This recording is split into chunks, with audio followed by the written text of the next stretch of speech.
করা উচিত সেটার জন্য তো আসারে বাবু অত অধৈর্য হয় না দাঁড়াও।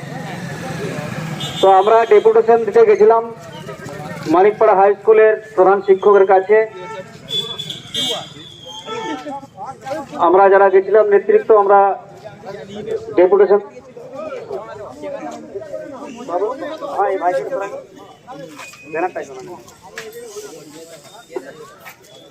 তো আমরা দাবি সনদ পেশ করলাম। একই দাবি আমাদের, যে ঘটনাটা ঘটেছে এটা খুবই দুঃখজনক ঘটনা, নিন্দনীয় ঘটনা, বর্বরচিত ঘটনা, নক্কারজনক ঘটনা। এর নিন্দা জানাবার কোনো ভাষা নাই।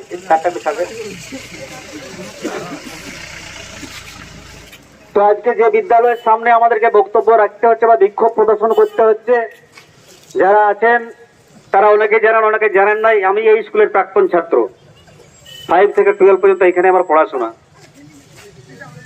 আজকে সত্যি খুব দুঃখের দিন, খুব খারাপ লাগার দিন যে আজকে এখানে এসে আমাকে বিক্ষোভ প্রদর্শন করতে হচ্ছে, আমাকে কিছু কথা বলতে হচ্ছে, অপ্রিয় কথা।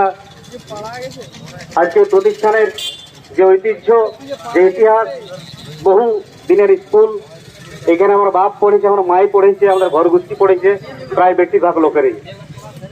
এই স্কুলটা আমাদের গর্বের জায়গা, অহংকারের জায়গা।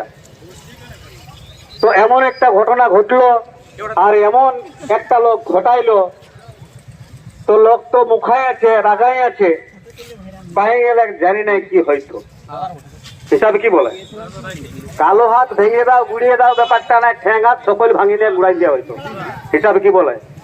তো ব্যাপারটা হচ্ছে যে আমরা স্বাধীন দেশের নাগরিক, দেশে আইন আছে, কানুন আছে, সংবিধান আছে।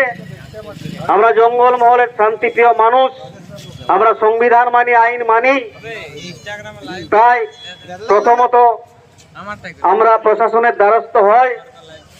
অদ্যাবধি প্রশাসন যে কাজ করেছেন বা যে সক্রিয় ভূমিকা পালন করেছেন, ধন্যবাদ জানাচ্ছি। যে অভিযুক্তকে গ্রেপ্তার করেছে, ভালো জিনিস। এখন পর্যন্ত মানে এই সন্ধ্যাবেলা পর্যন্ত ধন্যবাদটা জানালি, পরে আরো রাস্তা কিছুটা আছে।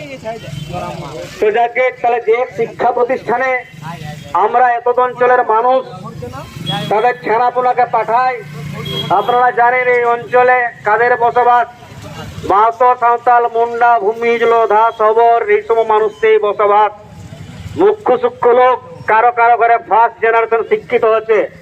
মাইনে মাথায় রাখবেন, আমাদের গায়ের যখন আমরা স্কুল আসছি হর পার্বতী বাসে 10 পয়সা ভাড়া দিয়ে মাধ্যমিক পাস, তখন একজন কি দুজন ছিল, এখন গায়ে গায়ে মাধ্যমিক পাস করছে। তাহলে সেই সমস্ত আদিবাসী জনজাতি